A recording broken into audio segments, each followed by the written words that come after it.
Recording. All right, so good morning, everyone. And first of all, thank you for attending this Head Start Type Approval webinar.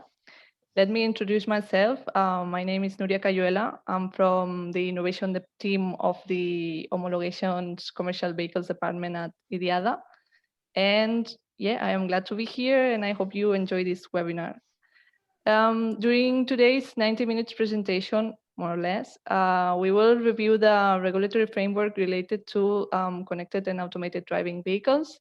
And for that, we have here different experts on regulations and type approval from IDIADA and also RDW. But before starting, allow me to indicate some guidelines for today's webinar. First of all, you will only see the speakers who's talking here and see the speaker who is talking. They will present themselves once they start their section.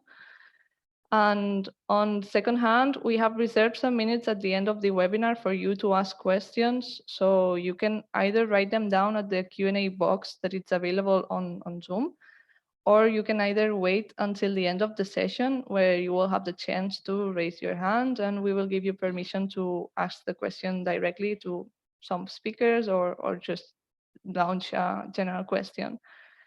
Last, as you might have seen when you entered, this webinar is being recorded. So we will upload once it's finished, we will upload the recorded session in the website for you to be able to see it again if you want, or even share it among your contacts.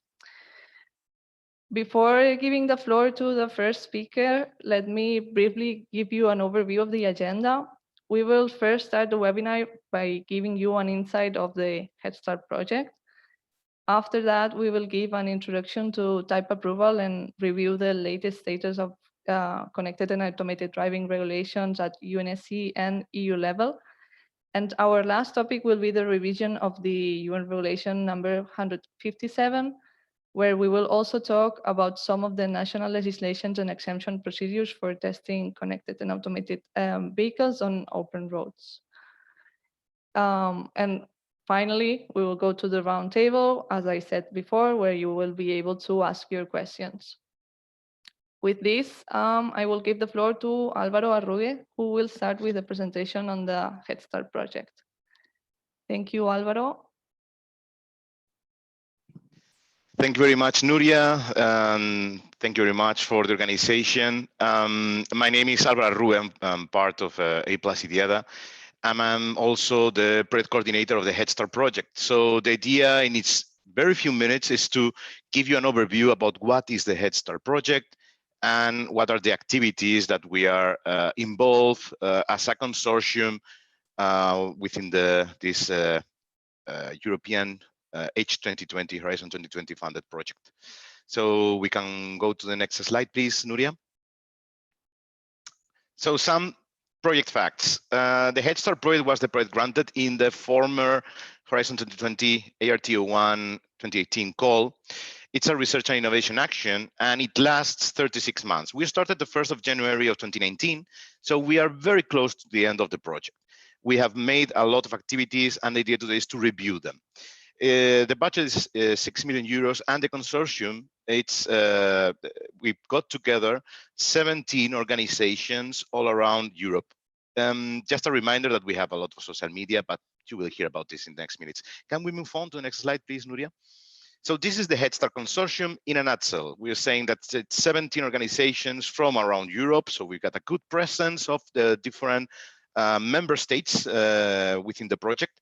And this consortium was built around research centers because it's an area where research and development is necessary. But we also put together different organizations that are actively working on different activities related to testing of automated vehicles. So we've got 2 technical services representing type approval authorities. We also have 3 Euro NCAP laboratories. We have industry representing the project. And we also brought together most organizations that are actively coordinating European projects in the topic. Next slide, please, Nuria. So what is the HEADSTART project about? What are the project objectives? HEADSTART is aiming to define what would be testing and validation procedures of connected and automated driving functions, including, and this is important, what we have considered within this project as key enabling technologies, a set of key enabling technologies, there are more, which were communication, cybersecurity, and positioning. We are doing this by cross-linking all different test instances or test methods, such as simulation, proving ground, and real-world field tests. It's well known that all these different tools, all these different test instances are necessary to correctly and thoroughly validate automated driving. And this is all done, to validate safety and security from performance point of view according to the needs of what we have identified as three key user groups: technology developers, for example, industry or academia; consumer testing, aka Euro NCAP, but not just limited to Euro NCAP; and the object of the meeting today, which is type approval. And we are doing this following 5 steps. First, we started some while ago identifying what was going on there. We are in a very dynamic environment. There are many initiatives going on worldwide on the validation of automated vehicles. So we started with this identification. We followed a stage where when we harmonize all these inputs from the different initiatives, activities, and all the different ways that are moving around and going towards in the world. And we've been in the last year working more on going to the implementation, not back, going to implementation in what we call define and development. This all leads us to demonstration, which is what we are currently doing right now in the phase of the end of the project. During this whole process, we also have been very active in the pursuit of consensus building between different types of stakeholders, gathering their needs, gathering their feedback, gathering what they would like to have from the project. So this has all been done with a dedicated expert group which was created. And one of them is the one on type approval, which is the one that is organizing this webinar today. Next slide, please, Nuria. So we've got a lot of information. This is part of the activities that were delivered in the first half of the project. But we want to focus a little bit more on what are the technical outputs that have been delivered and that have been the basis of the rest of the activities of the project. Next slide, please. And the most important thing is the HEADSTART methodology, because it was like the first milestone from the technical point of view achieved by the project. The HEADSTART methodology, it's not built from scratch. One of the objectives of the project was to avoid fragmentation, how to approach the safety assessment of automated driving functions. So for this purpose, during the initial months of the project, we made a thorough study of the state of the art at an international, but also within other projects that were being organized around national or member state organization. We worked on the harmonization of these initiatives, of these safety assessment methodologies. We included the utilization of what would be common scenario databases that were accessible. And we had in our mind how this testing of these relevant scenarios that were coming from the scenario databases could be integrated in the safety assessment methodology. In a nutshell, we got inputs from many projects. I would just like to highlight at that moment, we had Pegasus, Move from France, Sakura from Japan, Streetwise in the Netherlands, Enable S3, which was an Excel project already finished. We took all this state of the art to create the HEADSTART methodology, which can be found in the next slide, please, Nuria. I will not go into the details, but this is in a nutshell the HEADSTART methodology. One important thing to say is that the databases were out of the scope of the project. We focus ourselves on everything that comes out of the databases or how we interact with these databases. And for this purpose, we integrated in a harmonized way this methodology where we have these building blocks which create the flow of how the testing must be organized in order to assess the safety of the vehicle. If you look into the details, we are working with databases, but we did not left out of the equation what would be the expert knowledge or how the automated driving functions affect how do you need to interact with the standard databases and with the test instances. If you look to the lower part and in color, you will see that we have 4 test instances. So from proving ground testing, more simulation oriented testing, for example, X in the loop or virtual simulation, and we also included field testing. It's a little bit different. I will not go into details. We have nice webinars about the HEADSTART methodology where we explain in detail, but field testing, it's something that it's also important for the validation and for the safety assessment of the methodology. And today you will see some examples of how this is done. Next slide, please, Nuria. Yes, next one. Okay, what? Sorry, we've got a delay. Stop here, I will explain. In red, you see highlighted how we have also integrated the key enabling technologies within the methodology. If you remember, we're speaking about communications, positioning, and cybersecurity. For the first two ones, positioning and communications and positioning, it looked quite natural. So it was easy to integrate how the different parameters that need to be included in the scenarios, and then there are object of testing of the automated driving function. It was somewhat similar to what we have with sensors or with traditional sensors like camera, radar, LiDAR, and so on, with the specificities. But for example, with cybersecurity, it's a different kind of beast, a different kind of animal, and we had to integrate it, but we also had to create an additional block that would focus on cybersecurity.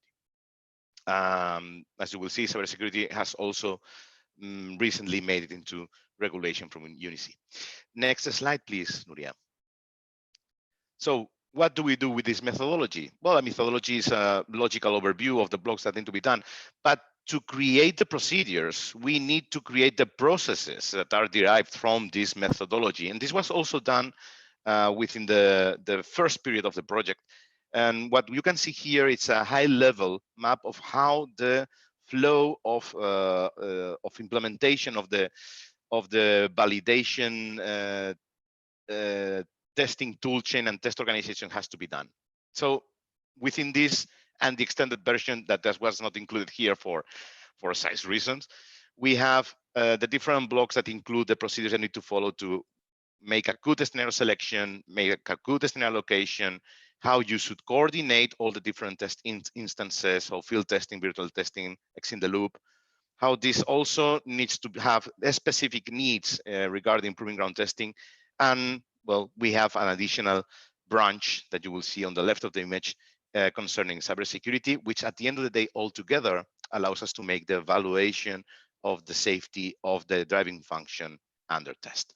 Next slide, please. So where do we stand now? In the next slide, Nuria. Well, next one. We are now, as I already introduced, in that stage of the project. The project is ending the 31st of December. We are quite advanced. We are now working very hard to have all the different demonstrators in place and also to have the data that is derived from these different implementations and demonstrators. So in the next slide, please. These are all information that is available in form of deliverables on our webpage. They're public, they're open. Please just visit the HEADSTART project webpage and you will be able to find all this information, which is partially the object of today, but not the object of today workshop on type approval. But we have worked thoroughly on assessment methods for each of the project use cases. We will explain this in the next slide. How do you prepare the tool chain for mixed validation, where we integrate these different test instances, test methods, work more in the context on consumer testing and type approval, which is done today. How do we get these results? How do we present these results? How do we store these results, which is done in the Delivero 3.4, a theoretical approach that now we are working more on the practical level. And also what was the specification of the test for the procedures for these selected use cases. Please visit our webpage, headstartproject.eu, where you can find and download these deliverables, but you will also find information from previous webinars. We have a blog where we explain in detail some of the things that we are doing, news and more events. For example, and one click, Nuria, we have a final event coming soon.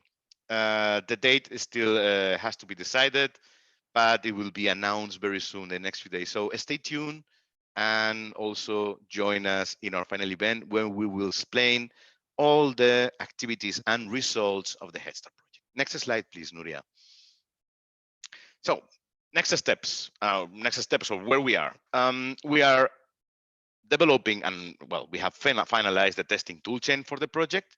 We have included all these different test instances that we were speaking from the beginning. So simulation, virtual testing, proving ground testing, and field tests. We have worked on the harmonization of queries to these external scenario databases, and we have worked on the evaluation metrics. So all this is now being applied as we speak on the HEADSTART use cases, which are 3 of them: highway pilot, traffic jam chauffeur, and track platooning. And all these use cases behind, they have what we call the link projects, that is actual projects that are working on the implementation of these use cases in where we are applying the HEADSTART methodology. The demonstrations are planned by the end of the project, which we are now on the final event. And also the assessment results will be delivered in this final event, which will be very interesting. And I please, as I said, stay tuned, because there are a lot of things that will be shown very, very soon. And last slide, if I'm not wrong. So the activities that we've done within HEADSTART is we made this state-of-the-art assessment at the beginning. Also, I have to admit that at some point we need to freeze the state-of-the-art because it's a very dynamic environment, but we had to freeze and move on. So this means that the HEADSTART methodology that we derived, that we harmonize from previous activities, is a living process. There are still some new approaches that need to be integrated, but what we did is a methodology that is scalable enough to get together all these different new needs or different initiatives. We have integrated GETs, which is also something that, especially in communications and positioning, has not been taken into account. But there is no connected automated driving without connectivity, and connectivity relies also on positioning. So these 2 GETs, it's important that they are integrated in the methodology and they are not forgotten. At the end of the day, the safety of an automated driving vehicle will also depend on the information coming from connectivity. From this methodology, we derived the procedure, which enabled us to create all the testing tool chain, to create the test cases associated to the use cases, to create this proposed approach on the evaluation of results. The procedure coming from the methodology enabled us to move on into the project and get us into the activities that we are currently doing, which is the development of this testing tool chain, all the testing itself with the different use cases, and which will be shown and demonstrated in the final event that takes place later on this year. So next slide. Just stay connected, come follow us in our social media, visit the webpage. There is a lot of very good information, state-of-the-art information. And on behalf of the HEADSTART Consortium, which is in the next slide, I stop here and I will leave the room to our speakers today, which will focus themselves on what are the activities related to type approval, which at the end of the day, it's a very important topic. So thank you all for your time and enjoy the rest of the webinar. Nuria, the floor is yours. Thank you very much, Alvaro. So with this, I will give the floor to the next speaker, which is Carlos Luján. Okay, so microphone on, camera on, so I am ready to start. Thank you, Nuria. First of all, let me introduce myself. My name is Carlos Luján. I am Senior Manager at IDIADA Homologation Division, and I am the technical responsible for the homologation of connected and automated technologies. And secondly, I would like to thank Alvaro for the condensed introduction that he made to a huge amount of work that has been done in the previous months with regards to this project, to the HEADSTART project. And as he has mentioned, one of the user groups that is being addressed by this project is the type approval. So let's go down the downstream and let's focus in this specific area. So please, Nuria, if you can go to the next slide. If we want to speak about type approval, the first thing we need to understand is what type approval is. So let's start by the beginning. And let's just read the definition that is present in the European regulation for type approval. So type approval means the procedure whereby an approval authority certifies that a type of vehicle, system, component, or separate technical unit satisfies the relevant administrative provisions and technical requirements. I highlighted some words because I think those words are key in order to understand what type approval is. And now Nuria will help me clicking once. And the first concept that we find here is approval authority. When we are talking about type approval within the European context, because there are other models worldwide, but now we are focusing in the European context, one of the key elements is the presence of an approval authority. The approval authority means that there is an independent organization, an official organization, which is in charge of granting or in charge of withdrawing the approvals. So we have some kind of judge which is providing the okay or the no okay to the technologies being applied for approval. Second concept, and if you can click again, we have the certification. That means that this approval authority grants a certificate. This certificate provides a certain degree of safety to the manufacturer. That means that when a manufacturer has obtained this certificate, it means that there has been some work behind that guarantees the compliance with the requirements. And last but not least, if you can click twice that time, we can see that we have two main groups of requirements. We are not only focusing in the technical requirements. As Alvaro said before, there are other user groups that are being addressed in this context, like, for example, the internal validation of the manufacturers maybe also may use HEADSTART methodology in order to do internal validations. And in that case, we would be focusing only in the technical requirements. But when it comes into the homologation requirements, we need to take also into account the administrative provisions. So this is a very important concept for the manufacturers to understand, as well for the other stakeholders. And if we go into the next slide, we will see a little bit more in detail how the homologation process works. Because we have seen the definition, we have seen the overall description of the process, but let's see in detail which is the exact process that a manufacturer needs to go through in order to get the approval for a certain vehicle type. First thing, the manufacturer applying for a homologation for a vehicle type approval needs to submit a description of what is going to be type approved. This description in the form of the information document is the overall description of the specifications, the characteristics of a range of vehicles with regards to a specific regulation. So this information document, we can say that is the ID card of the vehicles that need to be type approved.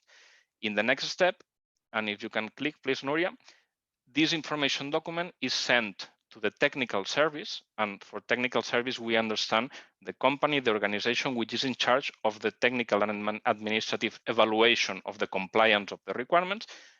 Examples of technical services, we have IDIADA here today represented. We also have RDW, as well as many others around the world. And this technical service is in charge, first of all, of defining which is the worst case to be tested according to the description present in the information document, and also to perform the tests that are defined in the regulations in order to judge if the vehicle is compliant or not with the technical requirements. This is a very important concept because what I am mentioning now is quite, or we can say that it's a little bit old-fashioned right now, because I am talking about tests, but we will see in the next slides that this has evolved and this is aligned with HEADSTART methodology, and we are moving from pure testing to other assessment and testing methodologies. So if you can click again, Nuria, we can see that the outcome of the testing performed by the technical service is a test report with the results and the judgment of the compliance or not of the vehicle, together with the validated information document in which the technical service says that this information document is okay and is covered by the vehicle that has been tested. In the next step, and if you can click again, this information document together with the report, the homologation package as it's known, is delivered, is submitted to the type approval authority that will certify. We have seen before that the type approval process means the certification by an approval authority. So this is, or we could say that this is part of the last step of the homologation process in which the type approval authority is granting this certificate to the vehicle type. And if you can click again, this vehicle certificate is delivered to the manufacturer so that the manufacturer can start introducing this product, this vehicle, into the market. This seems quite easy, this seems quite under control, but if we want to have a higher degree of control, we need what we will see in the next click, which is the supervision of the European Commission. This is a process that needs a higher degree of warranty, especially after some events that we all know that happened into the past and that jeopardize the credibility of the homologation process. That means that in the latest stages of the rulemaking process, the European Commission has decided to implement higher degree of control of the homologation process, which means that they are surveilling and they are guaranteeing that this process is going to be performed correctly. So if we can go to the next slide, please, Nuria. We can see that in order to comply with this process, there are a series of tools that the European Commission has created. And this series of tools have the shape of regulations, European regulations or regulatory acts. We can see here in the screen, the big one, which is Regulation 2018/858, which is the framework regulation. This is the regulation that defines the process to be followed for the whole vehicle type approval in Europe. But this is not the only tool. There are a series of implementing or delegated regulatory acts that support this framework regulation and that introduce some additional requirements or some additional processes. If you can please click, Nuria, we can see that we have, for example, Regulation 715/2007 for emissions. If you click again, we will see that we have another regulation defining the administrative requirements. And if you can click again, we can see that we have what we call the General Safety Regulation, which is Regulation 2019/2144, as well as many other regulations that I didn't want to mention because we have limited time. So if we go to the next slide, we will explain some details about this General Safety Regulation, which is key in order to understand this alignment with HEADSTART methodology. This regulation, among many other things, like, for example, repealing the previously existing General Safety Regulation. Some people call this regulation General Safety Regulation 2 or New General Safety Regulation, because this is repealing and replacing the previously existing one, as well as repealing many other previous regulations that existed. But the key point that I wanted to mention today is that this new General Safety Regulation is adding to the regulatory framework some considerations on partially automated vehicles, so ADAS systems, as well as fully automated vehicles. And the way in which those considerations are included in this regulation is by means of naming those systems and also making some of them mandatory starting from certain dates, typically starting from 2022, but depending on the system, may be introduced later in the market. So if we can go to the next slide, please, we can see that those functions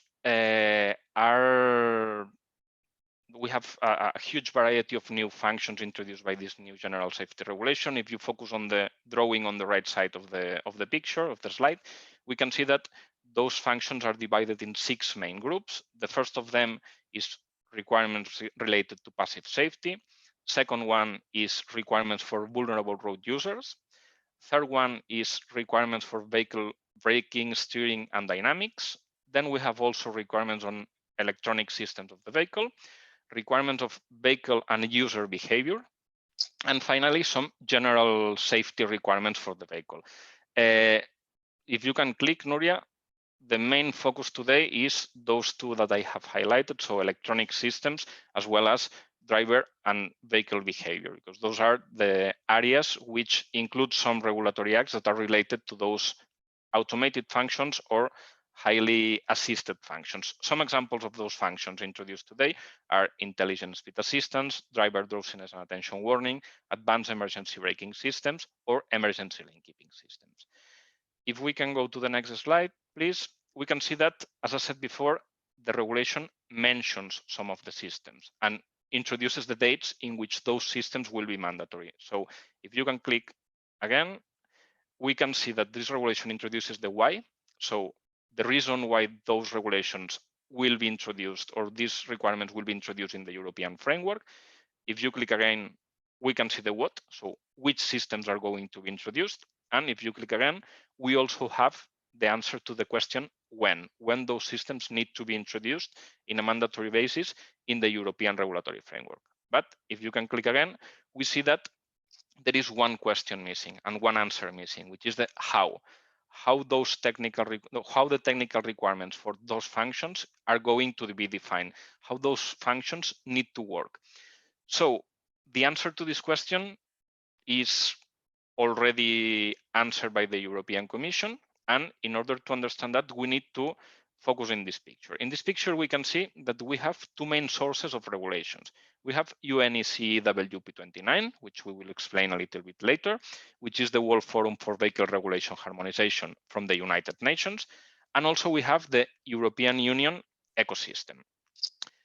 Both forums are dealing with vehicle regulations, and each of them has a different list of priorities, a different list of systems that need to be regulated.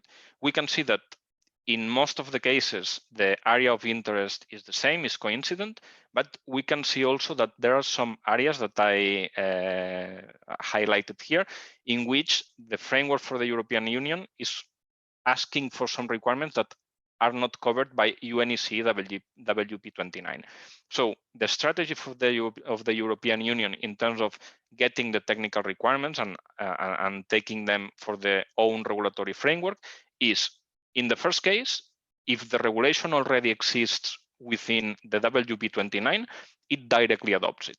So we have some examples, like for example, UN Regulation 152 on AEV has been directly adopted for the European Union. So from 2022, when a manufacturer wants to get a type approval for a vehicle, it will need to comply with the requirements of UN Regulation 152.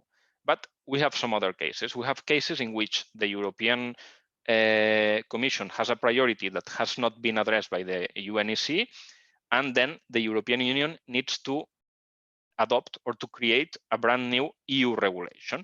Examples of that: in the field of, for example, general safety, we have the registration plate of the vehicle. This is something that UNECE has not addressed, and because of that, the European Union has published a regulation on registration plate.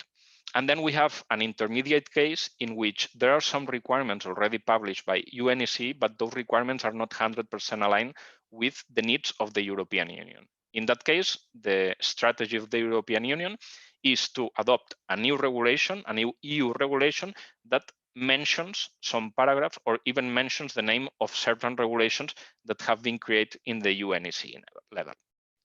But as the main focus of regulation for EU and the main technical forum is the UNECE, if we go to the next slide, we will see which is the way of working of this structure. UNECE is the United Nations Economic Commission for Europe. It's a huge structure with certain divisions, committees, etc. And if we go down, we can see that within the Inland Transport Committee, we have the road section with a huge number of working parties. And one of those, which is WP29, is the World Forum for Harmonization of Vehicle Regulations. The aim of this working group, the scope of this working group, is to develop regulations that may be used worldwide. As this is quite a big target and it's not easy to achieve, this WP29 is divided in a certain number of expert groups, which is dealing with different topics depending on the technologies.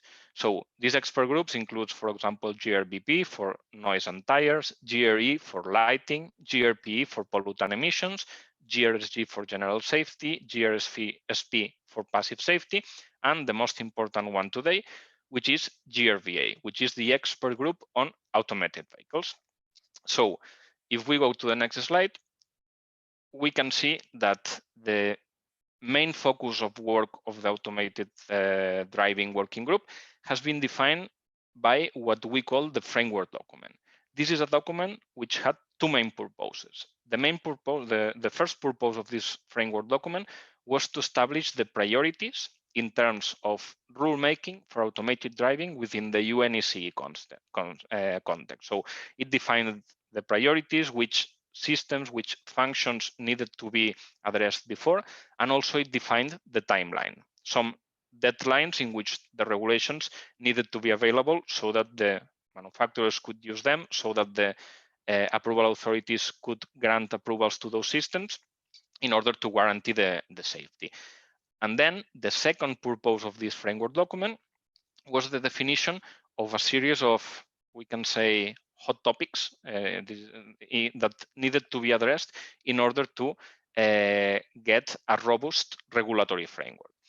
If you have a look at the picture, you will see that it's quite in line with what Alvaro has explained before, because we are talking about how the methodology for evaluation of those systems needs to be created. And in the list of these hot topics, in the list of this safety vision, we can see that the main areas that needed to be regulated are the system safety, which means how do we define that a vehicle is safe? So it could be quite in line with the SOTIF, with the safety of the intended functionality. We also need to focus in the object event detection and response, how the vehicle understands the environment and how it reacts. The event data recorder, the black box of the vehicle, the software updates. I will skip the next one and I will jump into the human-machine interface, especially interesting for the case of level 3 vehicles, in which the relationship between the human driver and the machine driver is really important. The fail-safe response, what happens when the system is under a failure? So how does it need to react? So it's quite related to functional safety. Then we also have cybersecurity, as Alvaro already mentioned in the context of HEADSTART. And we have the operational design domain. It's also important to define where the vehicle can drive in automated mode. And I left for the last one, the validation for system safety.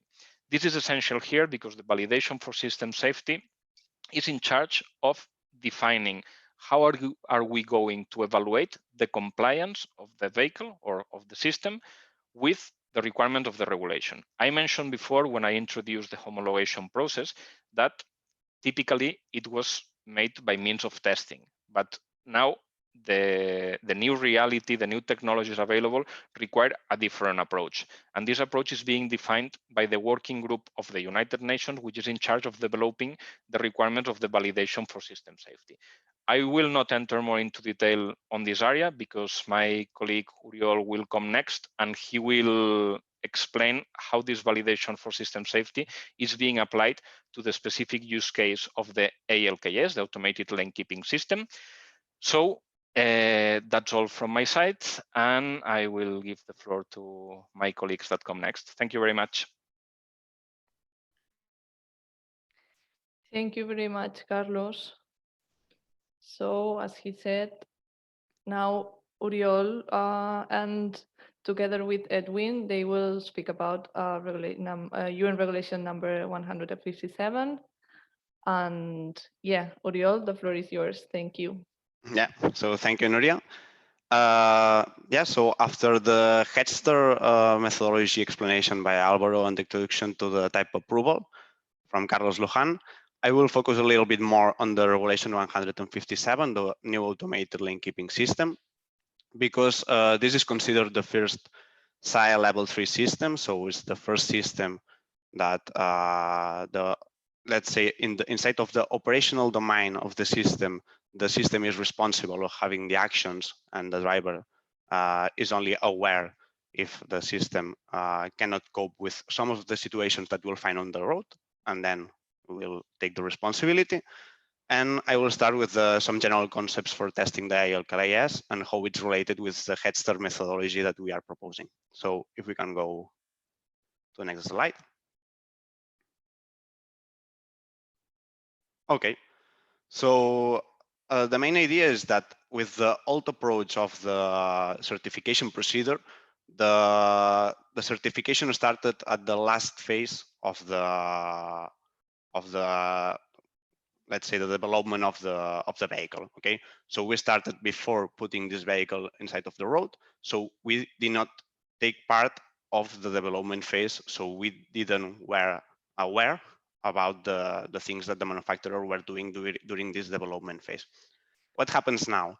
With this new kind of systems, we need to assess the procedures and how the manufacturer has developed their system. So we want to ensure that the methodology that they are using ensures the safety for these vehicles and these systems.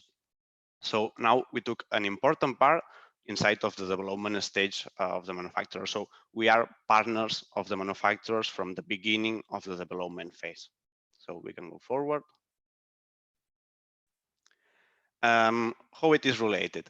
So now we have what is well known and so-called the new 3 pillars approach, where the audit and assessment phase start with the development phase of the manufacturer.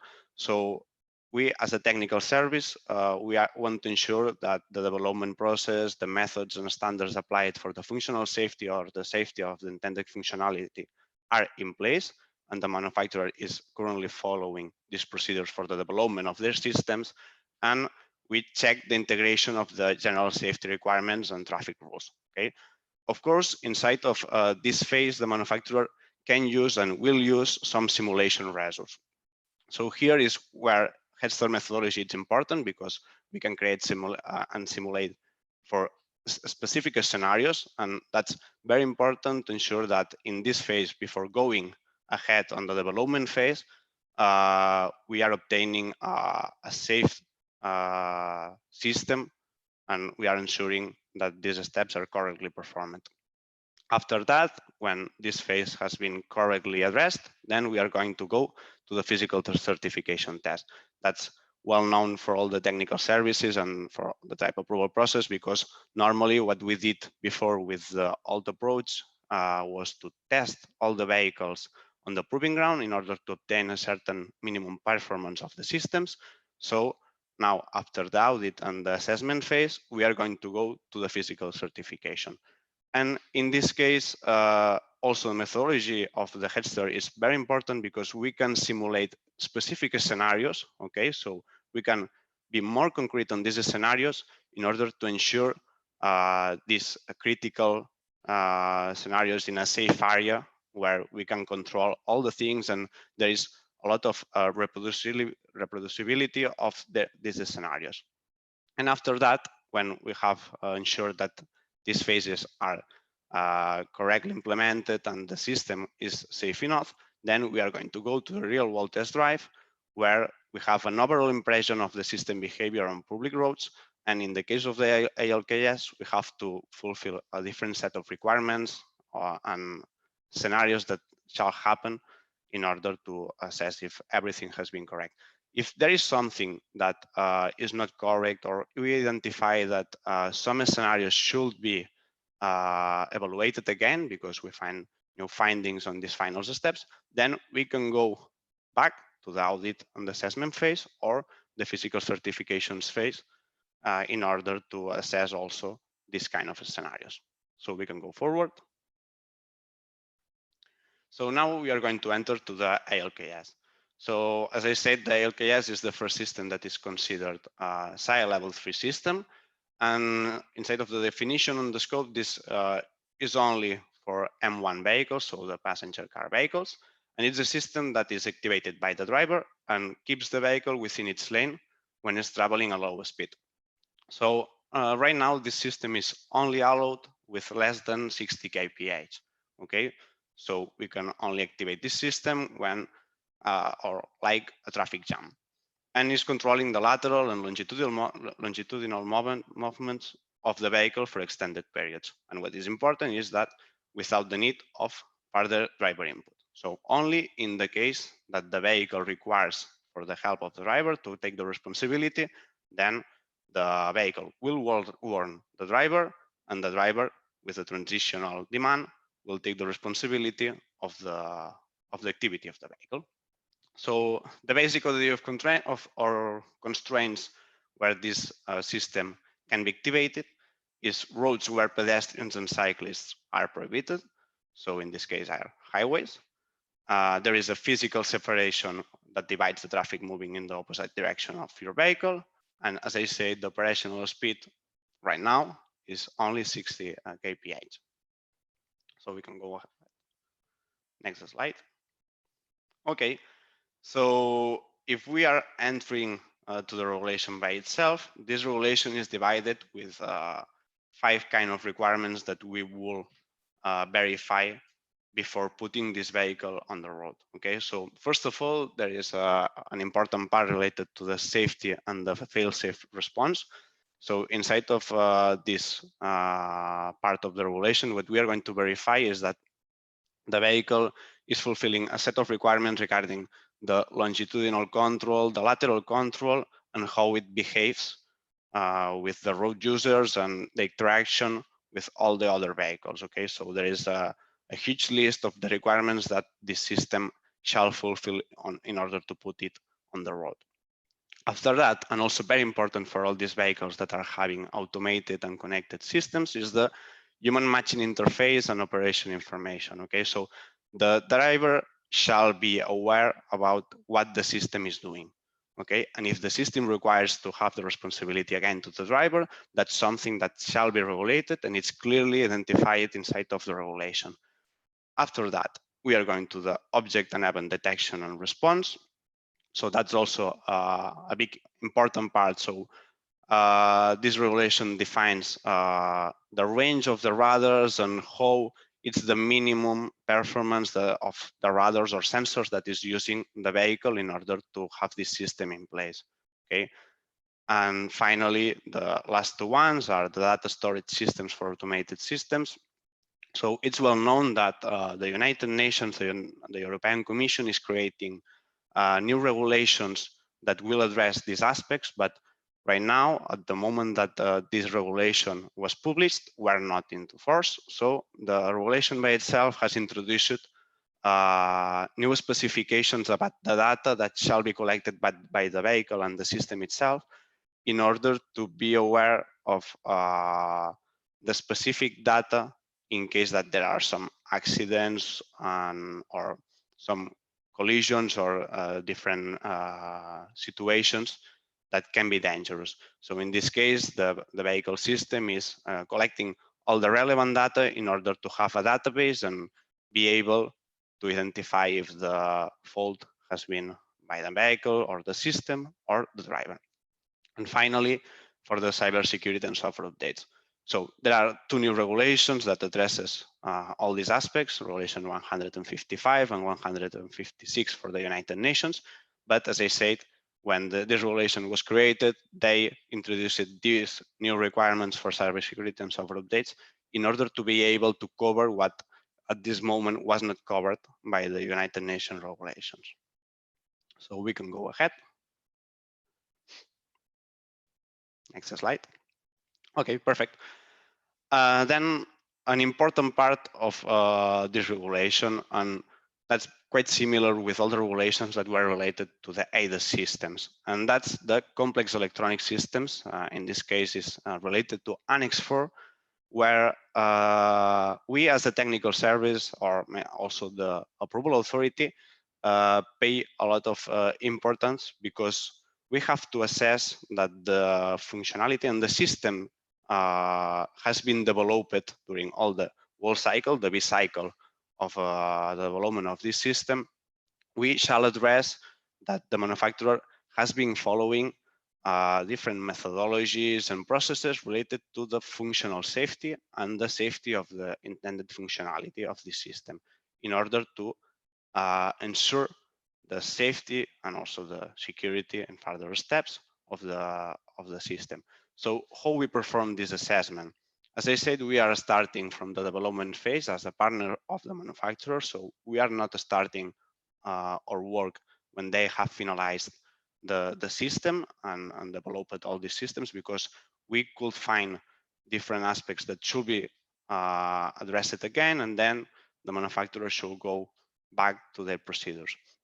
So we start with some documentation assessment where the manufacturer provides to us the methodologies that he is applying in order to assess the safety during the development phase, and we address all this documentation package that normally is confidential documentation, and we are going to the manufacturer site and we perform this evaluation and audit together with them.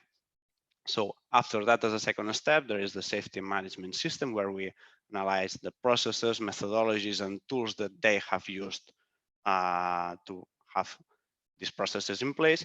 And here is where the HEADSTART methodology may be very useful, because we are addressing these aspects that can be solved with some kind of simulations and scenarios that has been created by the manufacturer in order to ensure that the safety has been proven.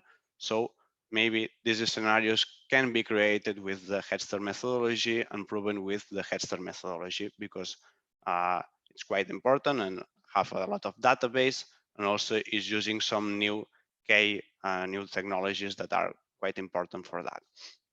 And finally, once we have assessed all these two aspects, then we are going to test and verify that all the, let's say, the functionality of the system is as it has been described by the manufacturer. So we are going to verify on the proving ground that the system is doing what is expected.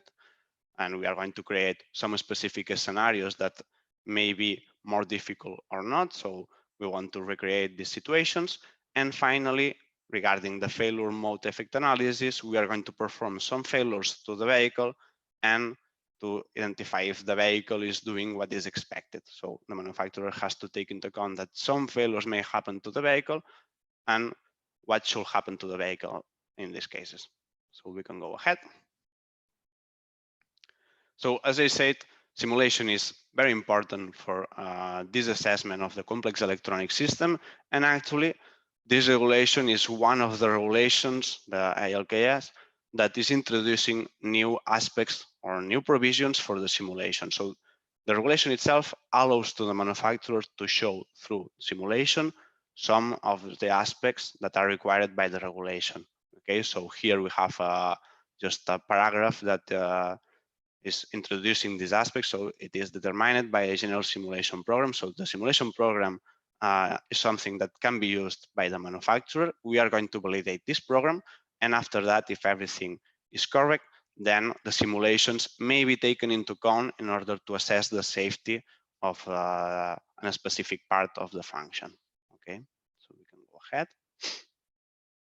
So which simulations can be created for the ALKS? They are also defined by the regulation. So in this case, we have some routine scenarios where some of the parameters that should be taken into account are also defined. So first of all, that is the routine scenario where the other vehicle is suddenly merging in front of the ego vehicle or vehicle. After that, next slide, we have also cut out the scenarios. So the other vehicle is moving to the other lane, but in front of this vehicle, we have some objects and some obstacles that may require to the ego vehicle to have a high braking demand or an emergency braking demand. And finally, deceleration scenarios. So we can go up to 60 kph, that is the maximum speed that is allowed by our system. And the vehicle that is in front of us may brake suddenly, so we have to perform an emergency braking. And these are some cases that can be simulated and can be recreated through simulation. As I said, the HEADSTART methodology may be very useful and may have an important impact on the validation of these systems, because can be used by the manufacturer on the development phase, but also by the type approval process, because we can validate it and we can use as a technical service or as an approval authority. Next slide.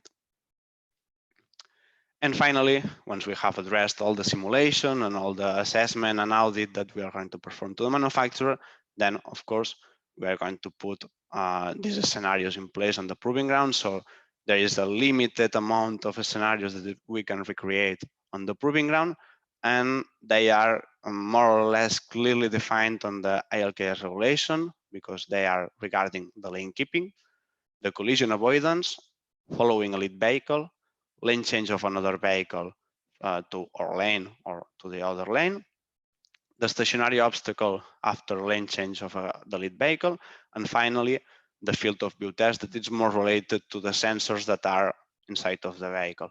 Okay, so I said that these scenarios are more or less defined in the regulation, because the regulation does not define speeds, does not define which kind of road. So it's quite open, and the technical service may choose in which situations we should test. Okay, so in this case, we could use also the HEADSTART methodology in order to have a clear idea of which parameters we should address in order to have a more clear view of the safety of the vehicle and to cover more aspects or more scenarios of these vehicles and obtain more or ensure more the safety.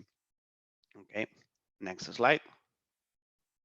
And finally, once we have performed these first two pillars of the three pillars approach, then we are going to go to the real world test. Okay, so here the real world test, it's also a list of the things that we have to fulfill in order to have the final certification procedure. So this list is just the one that is showed here. So during all the kilometers that we are performing on the real world, we have to find a prevention of the activation of the ODD conditions. So we have to drive in a road that it's not exactly the ODD for this system. We have to fulfill, or the system shall not violate the traffic rules. There shall be the response to a planned event, so something that is planned by the vehicle and there is a braking that is also planned, but also response to an unplanned event. So during the trial that we are performing on the real world, we have to find something that has been unplanned. There shall be the detection of other road users in front and on the sides, of course. System override of the system. So we have to override in different situations, maybe with the steering wheel, also with the brake pedal, or different kinds of ways that we can override the systems. And finally, we have to address which have been the vehicle behavior with regard to the other road users in different situations. So the cut-ins, cut-outs, and so on. So in this case, maybe the HEADSTART methodology is not applicable at all, because it's something at real that we are performing in open road with the conditions that we don't really know, because it will happen what will happen depending on the day. But on the first two steps, on the audit and assessment, and also on the proving ground, we can address most of the aspects with the HEADSTART methodology. And we can go to the next slide. So just for your information, as I said, this regulation is only for systems that are going to up to 60 kph, so it's limited to 60 kph. But on the in the informal groups or the United Nations specific task force where they are dealing with this regulation, they now are talking about extending this function to 130 kph. Okay, that is a huge step, because some of the requirements should change, and also the way to evaluate it should change. It's not the same a traffic jam than a highway assist, and also to allow the autonomous lane change. So as we said, this system now is only for longitudinal and lateral control, but inside of the lane, so cannot change the lane automatically. And in this case, they are introducing this kind of function also inside of the system. This will be the first steps, and in a further steps, they will include all the other categories of vehicles, so buses and coaches, and also trucks. And we can go to the next part. Okay, so I will also explain this part regarding the Spanish approach about testing the ALKS. So we can move to the next slide, and I will give you an overview. So what happens? As we said, the last pillar of the three pillars approach, and also inside of the requirements of the ALKS, is that this vehicle shall be tested in open road. What happens that, for example, here in Spain, and as it happens on maybe almost all the countries in Europe, you cannot go on the open road with a system that has not been type approved before. Okay, so we have to ask for a license exemption in order to put this vehicle on the open road, in order to test for the ALKS regulation. So here in Spain, this is regulated by the Traffic Management Responsible Authority, that is the Directorate General for Traffic, and is regulated through the instruction that is shown here, 15B 113. This is an authorization to conduct tests of research trials for automated vehicles on roads that are open to general traffic. So it's a specific instruction for this kind of cases where the manufacturers want to test. In this case, is the technical service or the approval authority who wants to test on the open road, but has also to fulfill all the requirements. So this instruction has been issued in November 2015. We had a new update November 2020, where we changed it a little bit in order to adapt to the new systems of the market and the new functionalities that were appearing. And finally, in 2021, we will have a new update with some administrative provisions that are changing. Okay, we can go to the next slide. Here we have more or less the procedure that we have to follow for the instruction of having the license exemption. So of course, it is divided on a first step that we have to show some technical documentation where we ensure that the vehicle or the other systems of the vehicle have been type approved, or the vehicle is safe enough and it's registered. So we have a kind of a list that we have to follow and we have to present to the DGT. And this application, well, of course, we have to perform a payment and so on, and to provide the report from the designated technical service. And after that, after this part of the technical documentation, we have to perform a safety inspection of the vehicle that also includes some dynamic testing. This dynamic test that will be explained a little bit in the following slides includes mainly some provisions in order to override the system. So what is important for the Spanish authority, sorry, the Spanish authority is that the driver is able to override the system in any case and to take the responsibility if there is something that is not correctly understood by the system or there is a dangerous situation. And finally, once everything has been assessed and the corrections has been performed and so on, then the technical report is sent to the DGT and is approved. Okay, if it's approved, we can drive to the open road. So next slide, please. Okay, so we are going to explain a little bit on the dynamic test that we have to perform on the vehicles in order to assess the safety and if we can go to the open road. So we have a part that is regarding the conventional driving. So these are some simple tests to check the safety of the system and include some accelerations, braking, steering, and speedometer functions that are very simple because most of them, as I said, can be some type of approved systems. So there is no problem on that, and everything may be performed in a couple of days and are quite simple steps to be performed. And finally, what is most important is the override part. So we want to ensure that we have different ways to override the system, and we can fulfill some kind of performance of the vehicle. So that's simulating that we find something that is not clearly identified by the vehicle and we want to override quickly and to change the lane or something like that. So these override tests are mainly for the steering, the braking, the throttle, and the emergency button. So normally the Spanish authority requires to put an emergency button where the system can be overridden. So next slide, sorry. Regarding the dynamic test, of course, there is some longitudinal control related to the brakes. So these are tests that can be avoided if the vehicle is or the braking system has been type approved by regulation 13 or 13H. But if not, we perform some kind of similar tests as the ones that we are performing inside of regulation 13 and 13H regarding type zeros and type ones. Also for AABS, the advanced emergency brake at different speeds, and the vehicle shall avoid the impact in all of these scenarios. Next slide. Regarding the lateral control, here we have different provisions because some of the vehicles may be guided with some GPS coordinates, line following, or so on. So depending on the way that the vehicle is having this lateral control, then we may apply different tests, and the technical service will agree a little bit or more or less with the manufacturer which kind of tests we should perform in order to assess the safety of these systems during the when we put in place on the open road.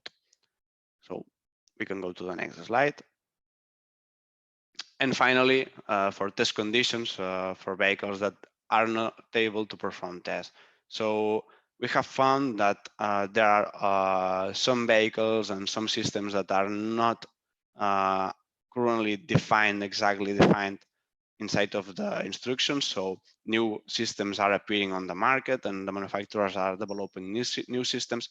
And sometimes we cannot fit inside of these instructions. So this instruction has the floor open also for the system. So it is not limited to the systems that can fit inside, because we all understand that technology is evolving and not everything is covered by the current instruction. So I have the floor open of that. And in these cases, it is the technical service who will decide exactly which tests and which verifications we should perform to the vehicle in order to assess the safety before putting on the road. So in these cases, we analyze specific features of the vehicle, but also we'll propose alternative scenarios for the dynamic tests. Okay, we can go ahead. Regarding the functional safety checkings, so same as the other regulations of ADAS systems and the ILKS, we'll have to follow some criteria regarding the functional safety of the system that has been developed. So in this case, we require to the manufacturer to provide us a HARA or a failure mode effect analysis or alternative methods that has been used during the development phase in order to assess it. We will check it through the documentation and we will select a couple of failures that we can perform to the vehicle and verify that in these conditions, the vehicle behavior is according to the documentation. Finally, we also require some electromagnetic compatibility for these systems. Normally, this is regarding regulation number 10 and cybersecurity provisions. So as cybersecurity is having more importance inside of this kind of systems, then we are also requiring if the manufacturer has taken into account cybersecurity during the development of these systems by itself. So we check it through documentation. And next step. Other slide, sorry. And yep, so that's the procedure that we are following in Spain previously to put the vehicles on the road. So if we want to certificate an automated lane keeping system of a vehicle, we will have to also perform this test regarding the instruction and this process regarding the instruction of the license exemption. And if everything has been performed correctly and the vehicle fulfills with the requirements, then we could get the approval for the regulation 157. And now I'm giving the floor to my colleagues who will explain the Dutch approach for testing the ILKS. Thank you very much, Uriol. And yeah, we are getting to the end of the presentation. So now Edwin will step in to explain the Dutch approach for the testing of ALKS. So Edwin, the floor is yours. Thank you, Nuria, and also Uriol for this excellent overview of also the general and Spanish approach. To add to that, it is of course very good to see that we have made a comparison, but in effect, in essence, it is not only a comparison, it is an addition. So I will not repeat what is already said, and I will go on to stress some of the items that are more into the audit and safety management system situation and auditing. Next slide, please.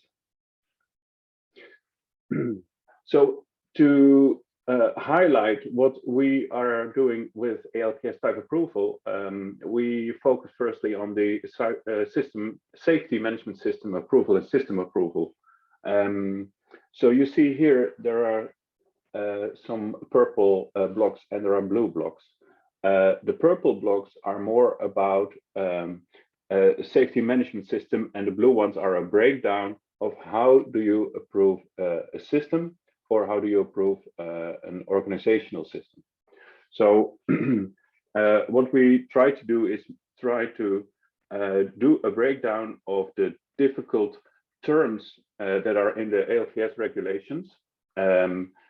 We break them down so it's clear what has to be done. And then you do a check with field operational testing, as was already mentioned by my IDIADA colleagues. And you are trying to find also some reference material. So to state this, it means that we are looking for references and we are looking for how to operationalize this ALKS regulation. So this is a concept. This is work in progress. That's what I wanted to say. So I'm also very keen to hear on your reaction. So next slide, please. So if we go into safety management systems, with REW, we have both regulation part, we also have a testing and type approval and innovation part. We have a new colleague, or not a new colleague, a colleague who is has a history in aviation. And therefore, we could also relate easily to what a safety management system should do. And as you see here, this is the ICAO reference, which is preparatory for the assessment and test of a product. And here you see the first breakdown, what needs to be done or what you can relate to if we are talking about how to break down this safety management system approach as an organization. And this approval scheme is something that we know, and we have elaborated that in our vehicle safety and security framework of RDW in the Netherlands, which will give you more insight on what is expected from OEM parts, OEM side. Next slide, please. And here you see that if you break down system safety, we do the assessment of the safety by design, and on the other hand, the verification and test. So what was stated before is that if you look at Article 155, R155 and R156, there are a lot of audit systems being put in place, and it also goes without a doubt into 157. We need to assess if the organization is fit for purpose, and you have to check if the verification and testing really does what it should produce. So here you see a system breakdown on the left side where the safety by design has been stated, and on the right side you see where the verification and test should be fitted to. And this also builds on what was presented before. You have to do eventually those tests in real world. Next slide, please. And these tests should cover the entire ODD, as it was also stated in R157. So for a piece of regulation that firstly addresses the automated driving systems for the first time, we can say for a qualitative written piece of regulation, it is quite revolutionary to see what needs to be done. That also means it's a big challenge for type approval authorities as RDW and also the colleagues. We have to go into both testing and auditing. So we have a lot more people now in our organization who do auditing and also safety management system, cybersecurity management system auditing. But if you look at the ODD, we go back to testing, and you see here what was already presented by IDIADA very well. So I will go to the next slide. Here we see the biggest problem that we have and what we face right now. There is a need to demonstrate the overall safety target. And I think that is also food for discussion. The safety target has to be presented to the type approval authority. but the safety target has to be demonstrated somehow.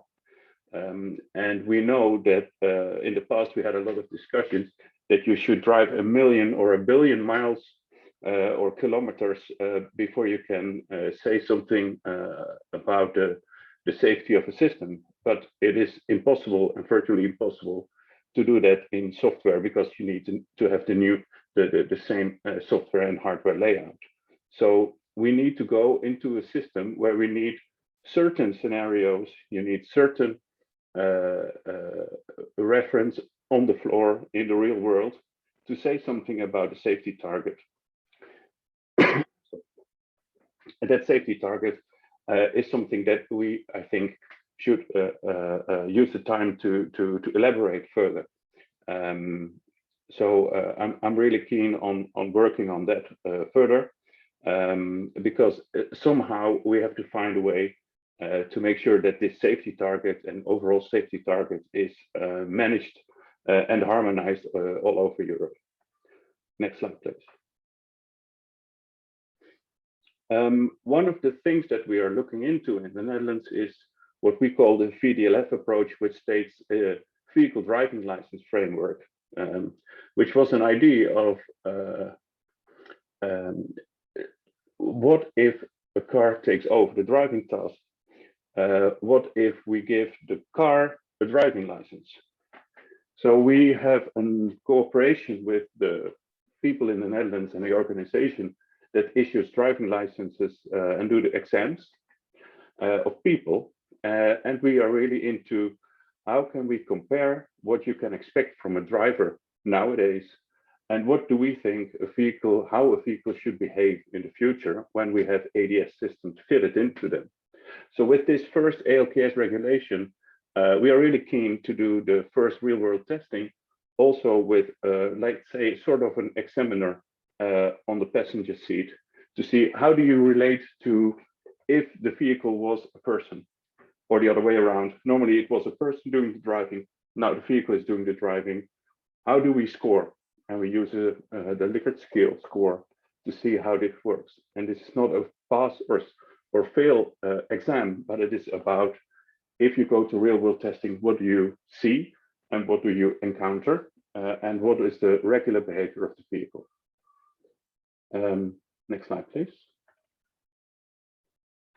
And in the end, following up also on the feedback loops that are in a new system, we see both for systems development in a safety management system, there is a feedback loop, and there is also a feedback loop back to how the vehicle is safe by design and also safe by in use phase. So in the blue bottom line, you see that monitoring will feed back to the approval of the organizational system. And on the top, you see that there will be in-use monitoring used to improve the system, safety management system as a whole. So both the organization and the real world behavior shall be monitored and will be fed back into the system. And that's another part that we are really working out at the moment because this type approval system of the future is a continuous system. And therefore, we need to assess and react accordingly. That's it for me for today. And next slide, please. I think that's it. Yes. Yes. Thank you so much. Thank you very much, Edwin. Thank you very much all as well. We will now go to the round table where you will be able to ask the questions and we will answer them for you. So I will stop sharing now in my presentation so that you can see the speakers, which I will ask them to turn on the cameras. And I think we already have some questions written, or you can also raise your hand and we will give you the chance to speak. So Eva, can you tell us if there's any question? Yes, hello, first of all, thank you all the speakers for this great presentation. And I've seen we have two questions, one in the Q&A. So it's from Mr. Smithin. I assume there is a project deliverable describing all this. Is it publicly available on the HEADSTART webpage? I think it's maybe Uriol, you can answer this. Yes, of course. So all this work has been summarized and explained inside of the deliverable of the HEADSTART project.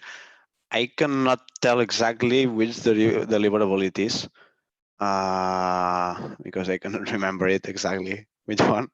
But all the deliverables will be published on the HEADSTART webpage, and this one is related to the license exemptions, not only in Spain but also on the different countries of the European Union. So we have added different approach of the different countries. So you will not only find our approach from Spain, so also the Dutch approach and some different approaches for these different countries. If I may jump in, a good way to start is deliverable 3.3. That's good. Available in the web page. You've got all the information there. Thank you. Thank you, Alvaro.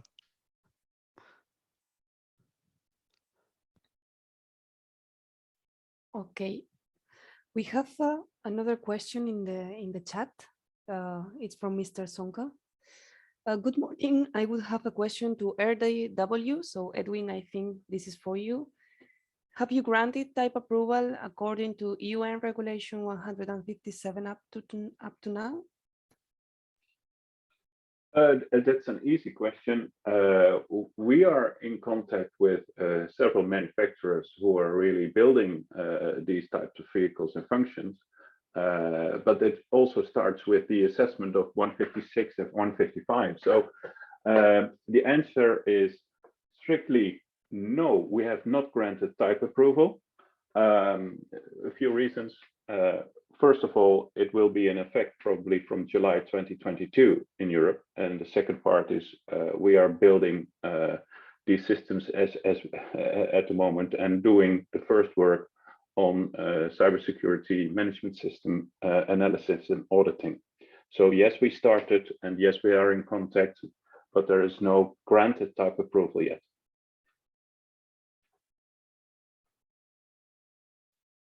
I think that goes for IDIADA too somehow. Yeah, Mr. Sonka said, thank you very much for the feedback. So more questions in the Q&A. This one also for Uriol. UN 157 gives more freedom to the technical services. What are the biggest challenges to ensure repeatable and steady quality when some scenarios can be designed by each technical service? Yeah, so of course, that's a good question. And that's why we want to have this HEADSTART methodology and our approach, to use this approach to also to create this kind of a scenario. So for us, it's very important to identify exactly which scenarios are relevant for the type approval, okay? And having this methodology, we can address these topics. So we can identify which kind of scenarios we should test and we should simulate. So first of all, we should simulate on the assessment phase. And after that, having this clear, we want to ensure which of these scenarios should be tested in the proving ground in order to have a clear idea of what will happen on the road. Okay, so that's something that can be solved by the HEADSTART methodology and our proposal. And after that, we have to also assess the performance on the real world test, where it's more difficult to have repeatability of these scenarios. So the most important part maybe is the one that we will take part on the proving ground and the simulation phase. Thank you very much, Uriel, for your feedback. So we can go for the next question from Mr. Kuipers. Does human and AV accident historic statistics have a place in the assessment process? Maybe I can take this one. I would say that, of course, this is taken into account during the assessment process, especially at the time of selecting, as we also said before, selecting the applicable scenarios, the scenarios that are more relevant, in order also to choose which is the method to be used for the assessment of a certain scenario, if we go into the proving ground, if we simulate it, or if we do it, or we try to reproduce it during the open road traffic. So of course, the most critical scenarios are to be simulated and not tested in reality. But before that, there is an important step where this information about accidentality is taken into account, which is the moment in which the regulations are being created. Because at the end, the creation of the regulations is mainly based in a problem that exists. So before creating a regulation, we need all the information that may be relevant, and of course, this information on accidents is relevant. And later on, there is a further step in the process, which is the continuous compliance, as already was introduced by Oriol, which will require some feedback from the vehicles on the road to the authorities, so that the authorities can get live information about accidents that may have been created by automated driving technologies during their life cycle. Yes, Okay. and also I would like to add that the HEADSTART methodology is using different databases from Pegasus and so on, that maybe Alvaro could add more information on that. But these databases are taken into account these kind of scenarios. Yes, regarding this. Well, with the HEADSTART methodology, what we did is that we are open to different standard databases. So there are already existing accident databases like HEADSTART and other initiatives at European level. But this certainly they are not enough for the needs of connected automated vehicles, because they are relying on the very good information gathered from many years of non-automated vehicles. So we have a good representation of how non-automated vehicles crash. That's also one of the reasons of the approach of the what is called the scenario-based validation approach, and the scenario databases, which are trying to create this set of minimum scenarios, or this set of scenarios that then can be used for automation. But it's tricky because as we do not have, it's a chicken and egg problem. As we don't have automated vehicles on the road to gather statistics of how automated vehicles will crash, we are not allowing to get automated vehicles on the road. So at one moment we need to to break this non-virtuous loop, let's say that way. And here, for example, there is a lot of initiatives working on the simulation side, so micro simulation sides. How do we identify these scenarios in advance, so we have a level of certainty when allowing vehicles on the road? So I'm not saying that the current statistics are not useful. They can be accessed, and there were other initiatives at European level, like U-Drive and so on. There are many activities that we take them, but this gives us a glimpse of what is the needs in terms of scenarios for automated vehicles. And many initiatives going in this direction right now, from Pegasus, BNB methods, Streetwise, for example, from TNO, Safety Pool in the UK. We are starting to see there are a number of scenario databases that are making different field operational tests focused on automation and starting to fill up these scenario databases so they can be integrated in the whole safety assessment methodology. Just a point there. Thank you, Alvaro. We are running our time. Well, we are actually at the end of the webinar. I will just say that if the speakers have time, we have 4 more questions. If you can stay maybe 4 minutes more and we answer them, that would be great. For all the rest that are leaving, thank you very much for your attendance. So Eva, can you ask the next ones? Yes, sure. The next question is from Ellen Westling. How can we prevent problem shopping for the lowest bar? Yeah, that's a good one. I can answer that. We are, as European member states, all part of Forum. So the real issue is we can do that together. But we can also, like we do now in HEADSTART, disseminate what we know and state that we are working on it. This is work in progress. One of the things to keep in mind is that car manufacturers know they are in a new era, and they know that they don't want unsafe systems.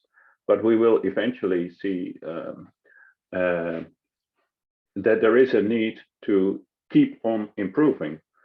So the in-use phase and the monitoring part will also make sure that we will encounter failures, and then we will have time to improve that.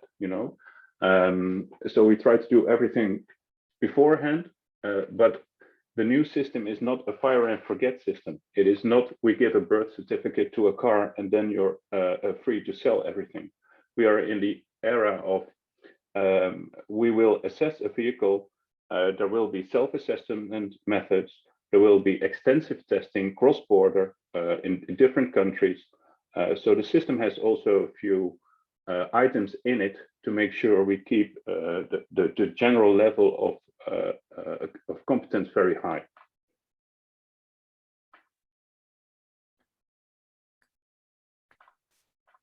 Okay, thank you very much for your answer. So if you want, we can move on to the next question. Is from Bastian Pruger.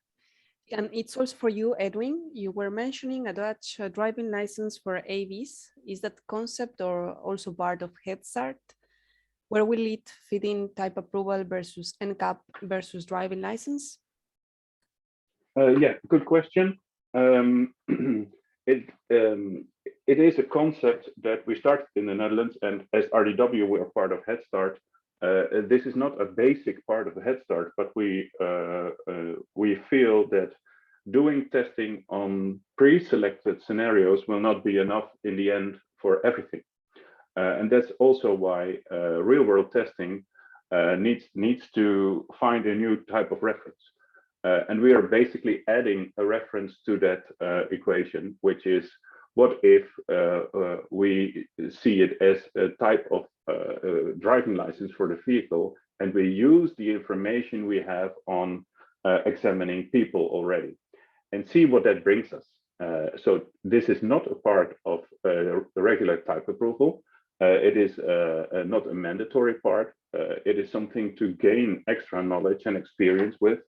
And we also have, of course, discussions with NCAP to see how we can go into more detail on testing of new ADS functionalities, but that's on NCAP itself. And it's not a regular driving license, and it's not in driving license regulations. So I hope that answers your question.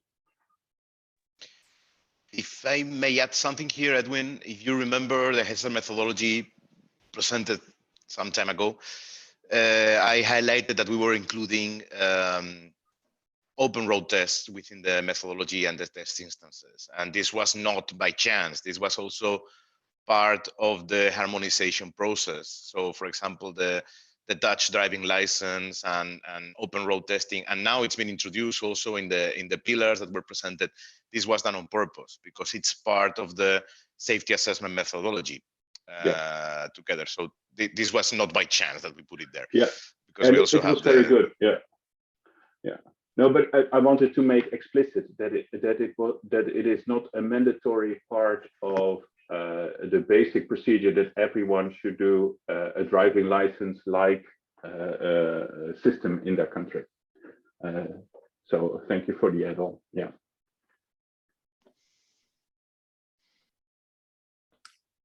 Okay, next question is for Martin Mullen. When can we expect automatic lane changes to be permitted in ALKS regulations? I can take this one if you want. As Uriel explained, this is currently under discussion in the regulatory forums. This is part of the special interest group on ALKS, which depends on the GRBA. And the discussions are ongoing. I cannot tell anything about the timing because timing it's usually depending a lot on certain factors. One of them being the interest of the industry, the priorities of the regulators.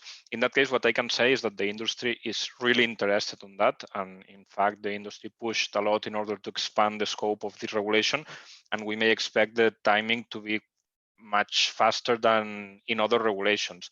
Also in the past, typically the lead time for a new regulation to be published may be in the area of 5 to 7 years. So it was quite a long timing in order to get a new regulation. But currently, the amount of resources devoted for rulemaking is much higher, and the pace of the meetings is also much higher. And we may expect new regulations to be published in a time which is around 2 years or so.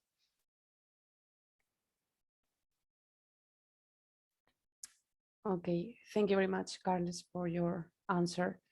And the last question from the Q&A is from Yumpen San. Do these test methodologies also applicable to connected automatic driving, where wireless communications with other vehicle and road infrastructure play an important role? Or are there additional regulation and or technical work needed to cover connected automated?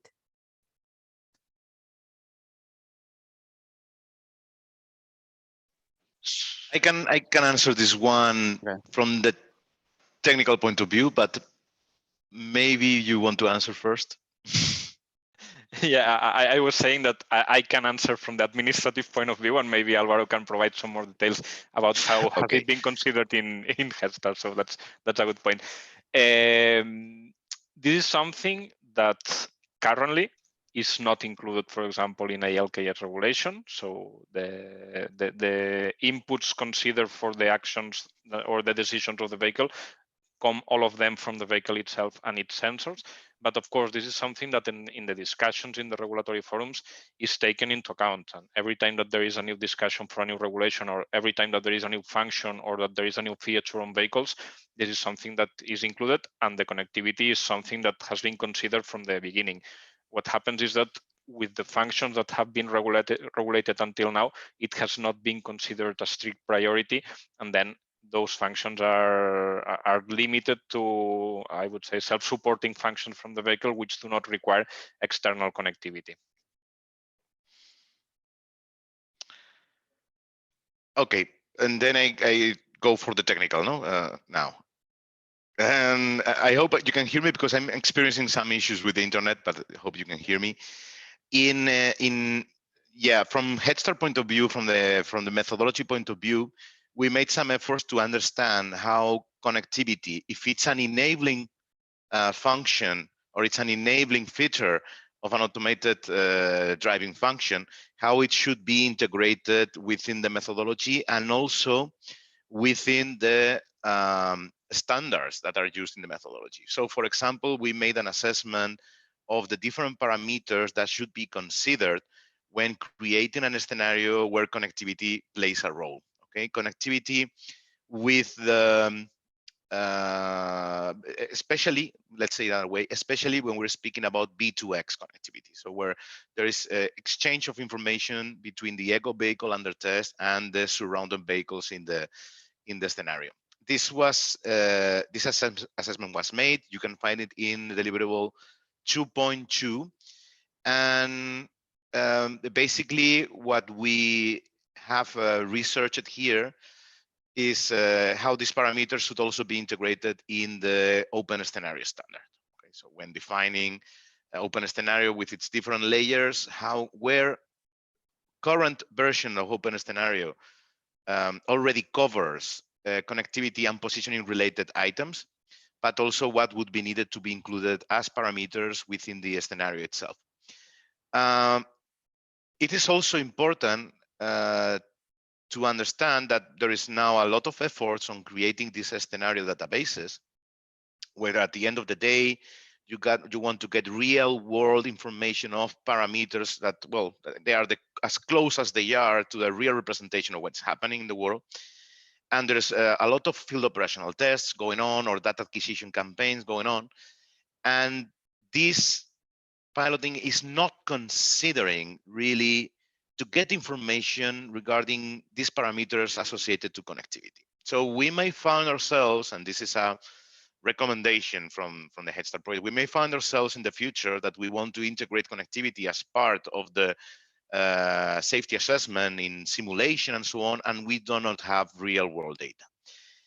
This is just, I'm not saying that this should be done, but it's something that should be taken into account. And the HEADSTART methodology, with this spirit of being as scalable as possible, in the future already considers that these parameters should be taken into account, even though now we don't have so many close to market automated driving functions that are relying on connectivity for safety purposes. They are relying on connectivity for many other things, but not entirely on safety. This may change in the near future with the deployment and introduction of B2X technologies. This may change with the deployment of 5G, especially 5G non-standalone, where low latency is sort of guaranteed through quality of service, but it needs to be taken into account. Just as a quick comment on this, you might find more information in deliverables 2.2, 2.3, and on the 3.x, there's also different points where we are referring to communication and positioning. And that's from my side. Thank you very much, Alvaro. Thank you very much all. Thank you to the speakers, and also thank you to the attendees. It's been great having you all here. And yeah, I think we got to the end of the webinar. As I said in the chat, if you have further questions, you can email them to me and we will try to answer them as soon as possible and when possible. And with that, I'll just say thank you again and see you soon. Bye. Thank you. Thank you all. Thank you. Thank you all. Bye-bye. Have a nice day. Have a Thank you nice so day. much. Have a good day.